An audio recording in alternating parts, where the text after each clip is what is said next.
आर्थिक मुश्किलों से जूझ रहे अर्जेंटीना को उबारने के लिए वहां के नए इकोनॉमी मिनिस्टर ने बड़े कदम उठाए हैं। इसमें मुद्रा पेसो का अवमूल्यन शामिल है। डॉलर के मुकाबले पेसे को 50% डिवैल्यू करने का फैसला लिया गया है। इस अवमूल्यन के बाद एक डॉलर के मुकाबले 800 पैसों नया भाव होगा। इसके अलावा सरकार ने कई सब्सिडी बंद करने और सरकारी टेंडर को वापस लेने का भी फैसला किया है। सर, फिर क्या संकट शुरू हो गया अर्जेंटीना में? अर्जेंटीना से कभी संकट खत्म ही नहीं हुआ।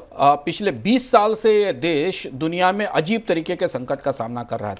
आप एक बार कल्पना करें कि किसी देश की करेंसी का 50% डिवैल्यूएशन कर दिया जाए। आधा, आप इतना बड़ा डिवैल्यूएशन आमतौर पर किसी भी देश की अर्थव्यवस्था को हिलाने के लिए और बिल्कुल जड़ से हिला देने के लिए काफ़ी होता है। अर्जेंटीना में इन्फ्लेशन इस समय 143% की इन्फ्लेशन है और अब करेंसी के गिरने के बाद, करेंसी के डिवैल्यूएशन के बाद शुभम, हर 10 में से 4 लोग गरीब हो गए हैं इस करेंसी की डिवैल्यूएशन होते ही, क्योंकि अर्जेंटीना की करेंसी का लेवल इतनी तेज़ी से गिर चुका है।